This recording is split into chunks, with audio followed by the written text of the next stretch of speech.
मुझे अपने बच्चे को स्क्रीन टाइम क्यों नहीं देना चाहिए? ये उन बहुत सारे सवालों में से एक सवाल है जो मेरे से अक्सर पूछा जाता है। There is no doubt when we talk about screen time, screen is one of the quickest way of learning. अगर आपने किसी को कोई चीज़ सिखानी है, इवन किसी बच्चे को कोई चीज़ सिखानी है, just give it through screen. और एक चीज़ जो एक बच्चे 10 मिनट में सीखनी है वो स्क्रीन के ज़रिए 2 से 3 मिनट में सीख लेगा। बट जब हम छोटे बच्चों की बात करते हैं, लेस देन 3 ईयर ओल्ड और लेस देन 4 ईयर ओल्ड, ये बच्चे अपनी डेवलपमेंट के बहुत क्रिटिकल फेज में होते हैं। अगर 0 to 3 ईयर्स अगर इस टाइम पीरियड में एक बच्चे को बहुत ज़्यादा स्क्रीन दी जाए तो उसकी ब्रेन डेवलपमेंट बहुत ड्रास्टिकली इम्पैक्ट हो सकती है। आई एम नॉट सेइंग कि स्क्रीन देखने से डिसऑर्डर हो जाएगा, बट स्क्रीन देखने से बच्चे की ब्रेन ग्रोथ और डेवलपमेंट ड्रास्टिकली इम्पैक्ट हो सकती है, जो कि डिसऑर्डर का बायस बन सकता है। अगर आपका बच्चा बहुत छोटा है तो इट्स बेटर कि आप स्क्रीन ना दें। और अक्सर पूछा जाता है कि स्क्रीन से लर्निंग भी तो होती है।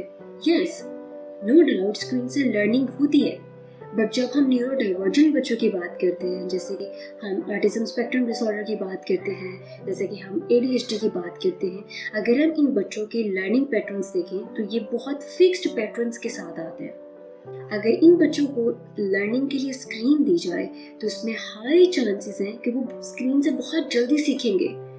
विद इन डेज पूरी राइम सीख लेंगे, पूरे सेंटेंसेस, वर्ड्स, फ्रेजेस सब कुछ सीख जाएंगे, बट वो उसको स्क्रीन से निकलकर अपने नेचुरल एनवायरनमेंट में, अपनी रूटीन में इस्तेमाल नहीं कर पाएंगे। सीख तो वो जाएंगे पर उन्हें जनरलाइज करने में प्रॉब्लम आएगी।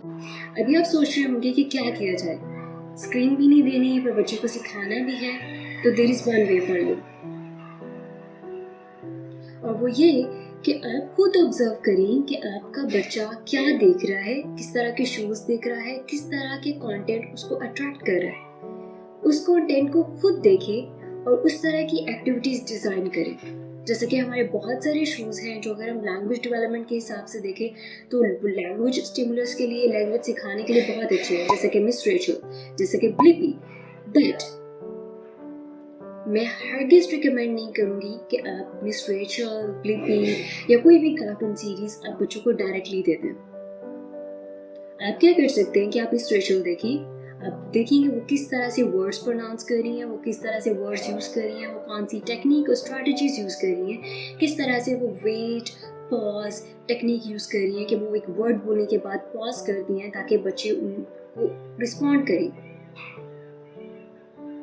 आप इन एक्टिविटीज़ को, इस तरह की स्ट्रैटेजीज़ को खुद सीखें और वही एक्टिविटीज़ और स्ट्रैटेजीज़ अपने बच्चे के साथ इस्तेमाल करें।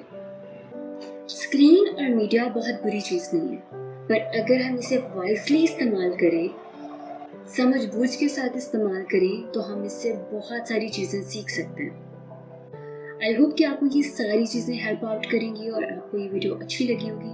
अगर आपको ये वीडियो अच्छी लगी है और मज़ीद इस तरह का कंटेंट चाहिए, यू कैन सब्सक्राइब मी। और अगर आपको कोई सवाल है जो आप पूछना चाहते हैं अपने बच्चे की स्पीच और लैंग्वेज के हवाले से, तो आप नीचे कमेंट कर सकते हैं। I will get back to you as soon as possible. Take care, bye bye, अल्लाह हाफिज़।